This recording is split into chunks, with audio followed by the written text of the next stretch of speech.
फुंबिलि समनि बयनिसिमबो आंनि जासिबाय बे समाव आंनि गेजेराव नुजाफैदों जोंनि बिटिसिनि हेन्डलुम एन्ड टेक्सटाइल फुड प्रसेसिंनि EMC मानगोनां लोगोसेनो जोंनि हाबाफारिया जाहैबाय जोङो जेनाखि स्किल डेभेलपमेन्ट ट्रेनिं होदोंमोन नोंथांमोनखौ जे कार्ड दानायनि थाखाय जेनाखि जोङो 35 डेज 30 दिन जोङो बे जायगायावनो होदोंमोन आरो फिथोबनिफ्राय खुन्दुं दिहुननाय जेनाखि ट्रेनिं बेखौ जों नोंथांमोनखौ 7-10 दिनसो होनाय जादों बेखौ जों बिनि सार्टिफिकेटखौ दिनै रानगोन आरो दिनैनि बे हाबाफारिखौ दैदेनलांनो थाखाय जोङो सासे आफादगिरि नांगौ बेफोर जोंनिनो नर्थ इस्ट फाउन्डेसन ट्रास्टनि ओनसोलनि बिथांमोनखौ स्पेयारिखौ सामलायलांनो थाखाय आङो मावफारि बिथांमोननिसिम आं बे समाव मदद बिनानै आं दिनै नैबे सेरेमनियेल रेजिस्ट्रेसन प्रग्राम बेखौ आङो दिनै आफादगिरि मासिखौ आं आजावनानै लाबाय जोंनिनो हेन्डलुम एन्ड टेक्सटाइलनि PM बिटिसिनि धनन्जय बसुमतारी सार बिथांखौ जोंनि गेजेराव सिनायथि लानो थाखाय आं गुरै खावलायनाय जाबाय लोगोसे बिथांखौ आंनिफ्राय गांसे आर'नाइजों बरायनाय जाबाय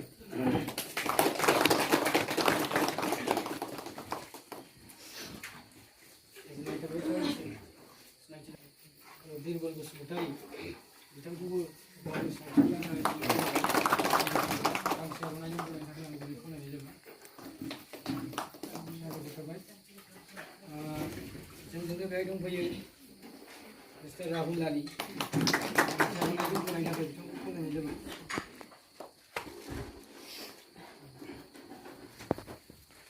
साबायखर थाबाय लोगोसेनो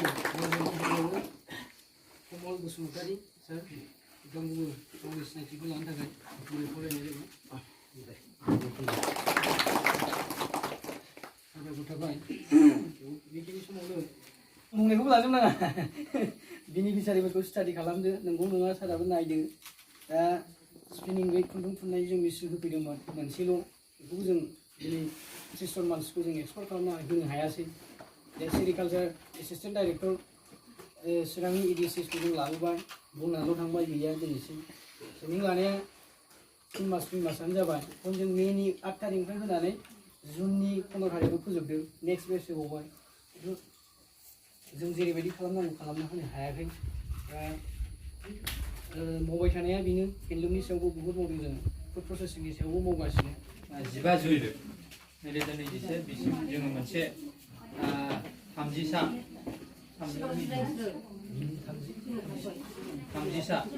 जे वेभार्सफोरखौ जोङो जि दाग्राफोरखौ जोङो जे नेक्स्टआव जोंहा रेनुका बसुमतारी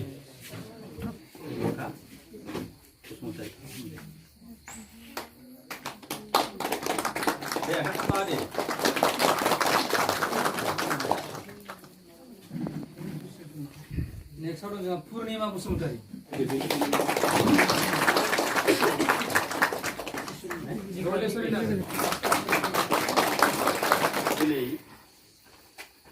बे नर्थ बेरेंसिगुरि गामियाव फैनानै आंनो हमदांनो हायासै ओरैबायदि गोसोआव गोजोननाय खुसि मोनदों आं फोरमायस' हाया जे बे गामियाव आंखौहाय एखेबारे फानबारियाव थांनानै दिनै बे नोंथांमोननि दैदेनगिरिमोनहा लोगो हमहैनानै दिनैनि प्रग्रामखौ लादों आरो बे प्रग्राम मर्मे दिनैहाय बे आफादखौ सालायनाय मानगोनां आफादगिरि आरो मानगोनां नेहाथारि आरो मानगोनां बिथांनि लोगोफोर आरो मानगोनां बे गामिनिनो मानगोनां गावबुरा बिथां बे गामिनिनो जि दाग्रा गामिनि संसारखौ मोजां मोनग्रा आंनि सिबिसुलि बिमा माहारि नोंथांमोन आङो दिनैहाय गिबियावनो बे नोंथांमोननि जिथु नर्थ इस्ट फाउन्डेसन मा होनोमोनलाय ट्रास्ट बे कमिटिखौ गिबियावनो आङो आंनि गोरबोनिफ्राय साबायखर बावग्रोबाय मानोना बिथांमोननि नाजानायखौ बिथांमोननि जुजिनायखौ बिथांमोना गामिखौ फोजाखांनायनि जिथु थांखि जिथु लामा बे बुस्थुखौ आं हमदांनो हाबाय बेनिखायनो आं बिथांमोननो आरोबाव साबायखर बावो बुंग्रोनो लुबैदों आंनि खोथाखौ बुंग्रोनो लुबैनायानो जाहैबाय माबा मोनसे खारनाव जुदि आंनि फरायनाया थुंगो होयोब्ला खामानि मावा दाङा लासेनो जुदि स्कुलाव थांनानै आं जुदि फरायनायाव आसखान्दा जाहैयोब्ला फारसेथिं खामानियावबो आं गैला फरायनायावबो आं गैला बेखौ साननानै आङो मोनसे खामानिखौ लांफाबाय थायोमोन बिफाजों बिमाजों न'खरजों मोनसे सोमोन्दो लानानै आं खामानि मावफालांबाय थायोमोन बे समावथ' मोसौजोंसो हालेवोमोन मोसौजों हालेवनानै जिग' हालेवनानै फुङावनो फोथाराव ओंखाम जानानै फोथाराव दुगैबोखानानै बेयाव फरायसालियाव थाङोमोन फरायसालिया आंनि न'निफ्राय मथा मथि 6 किल'मिटार गोजान जायो फानबारियाव फरायहैयोमोन बेसेबांबा गोजान लामा थामा हान्था मेला जोबोद गाज्रिमोन थाबायनानै थाङोमोन साइकेलबो गैयामोन बेबायदि न'खरनि अबस्थायाबो मोजां नङामोन मोनसे समाव आङो फुंनि ओंखाम जानायखौनो गारदों बोथिसे ओंखाम गारोब्ला बोथिसे बारायहैगोन नैबे आसायै बे सिमाङै आं फुंनि ओंखाम जानायखौ गारदोंमोन बिदिनो खामानि मावै मोनसे समाव फरायजोबनोबो हायासै बारा बुरजा फरायनो हायासै फरायखांनानै जेब्ला आङो हाबा जाबाय हाबा जानायनि उनावहाय मोनसे सिन्था फैबाय दाथ' आङो साख्रिनि जेबो आसा गैला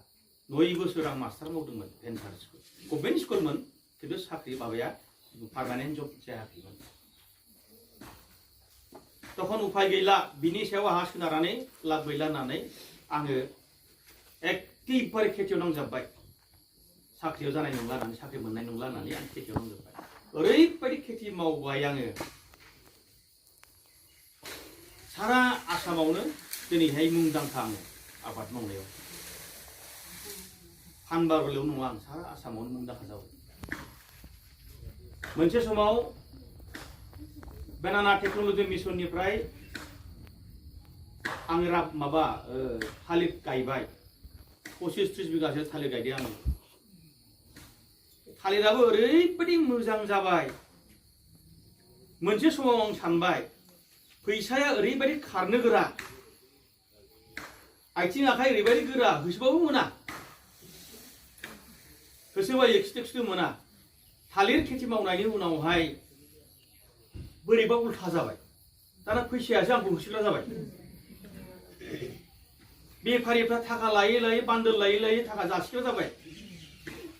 नोंनि थालिरा ओरैबायदि मोजां ओरैबायदि मार्केट लाबाय ओरैबायदि मोजां नों फैसा एडभान्स लाखिदो नै इसिबां लाखिदो नों 1 लाख लाखिदो नों 2 लाख लाखिदो होननानै जासिग्रा मानसिया गोबां ओंखारबाय आङो सारा आसामावनो थालिर साप्लाय होनो हाबाय आं नैबे बिथाङा जे केमेरा खेबगासिनो दं आं मोनसे उदाहरन होनि बे केमेरा खेबगासिनो दं आंनि मथेबा बे केमेराया अरिजिनेल केमेरा नङा मिथिबाय जोंनि फट' खेबनानै लाबोयो गोबां जायगानिफ्राय फट' खेबनानै लाबोयो किन्तु बे फट'आ अरिजिनेल नङा केमेराया अरिजिनेल नङा थारमाने बबे केमेराया अरिजिनेल मिथिगौना नोंसोरो आसोल जाबाय जोंनि ब्रेननि केमेरायासो बिराद गिदिर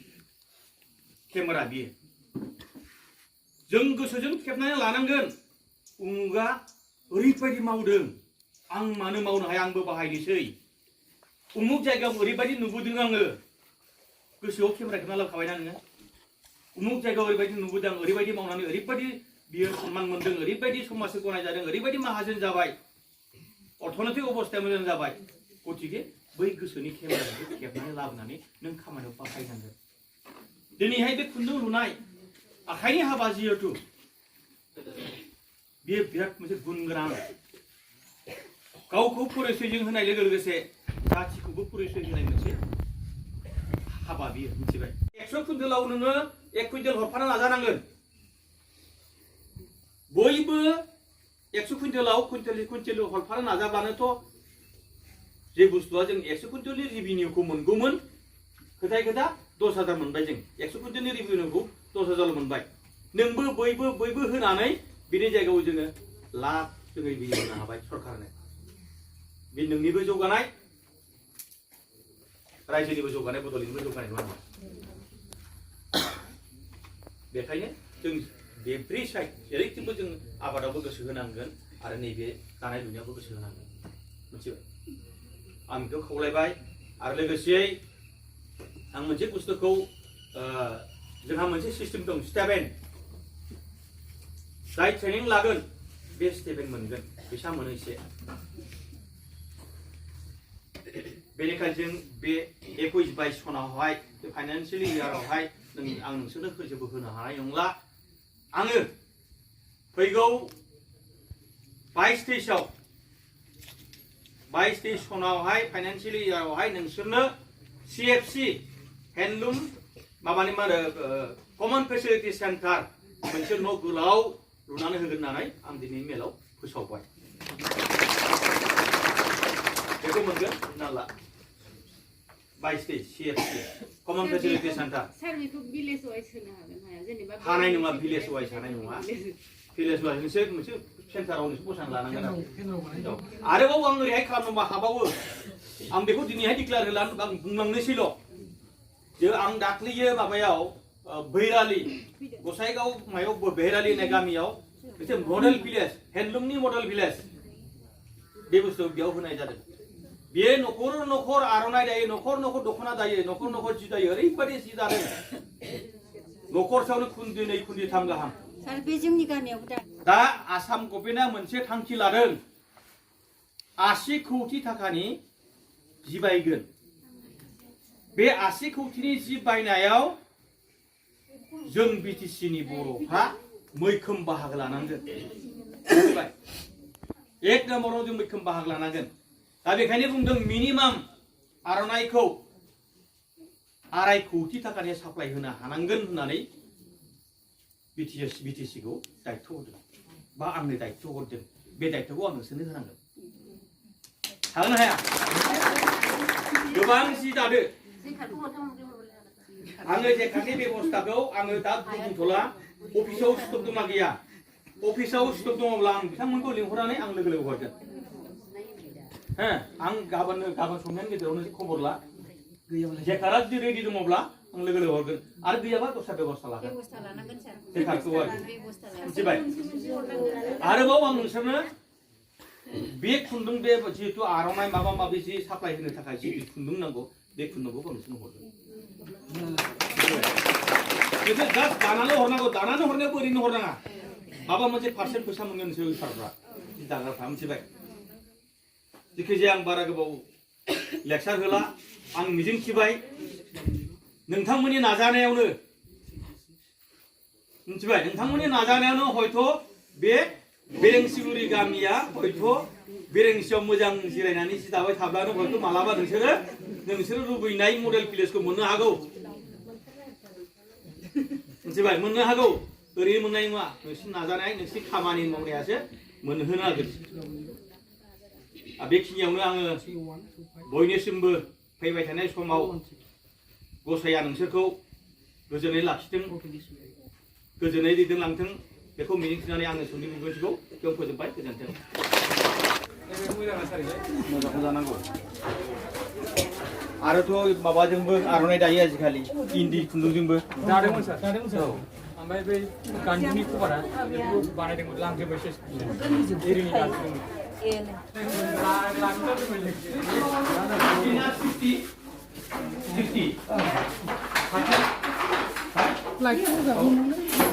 लाइट दंबा मोनसे मेसिन नांगौ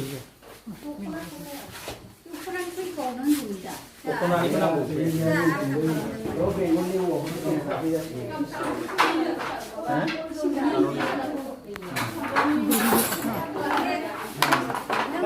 सानसेयावनो मोनब्रै माने ओरैबायदि एक्सपेन्सिभ मास्टार फोरोंग्रायाबो 20,000 सानसेयावनो मास्टार आंथ' नंगौना फैसा नाङा मेनलि खालार सामब्राम बिगुरनि मा दं बे खुन्दुङा नैबे गुफुरसोमोन सार नैबेयो ओमफ्राय सामब्राम बिगुरखौ माबानानै कालार होबाय बे बेसे गोबाव थांगोन बेयो खारनानै दा बेखायनो जोंहा माबायाव हारवाजान टेक्सटाइल पार्क रमायाव मोनसे दङ बे रं होबाय रं होनानै बे माबाया रङा खारगोन ना खारा टेस्टिं खालामग्रा मोनसे मेसिन दंखायो मेसिन दङ साख्रिबा जों साख्रि नायखौसो होनो जुदि नोंसोरो आंनि डिपार्टमेन्टखौ जौगाहोनांगोन नोंसोरखौ लानानै आंनिफ्राय हानाय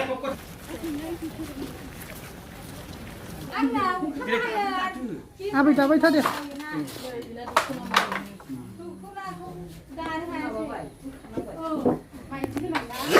गामसा बावाखैलै आबैया दाबो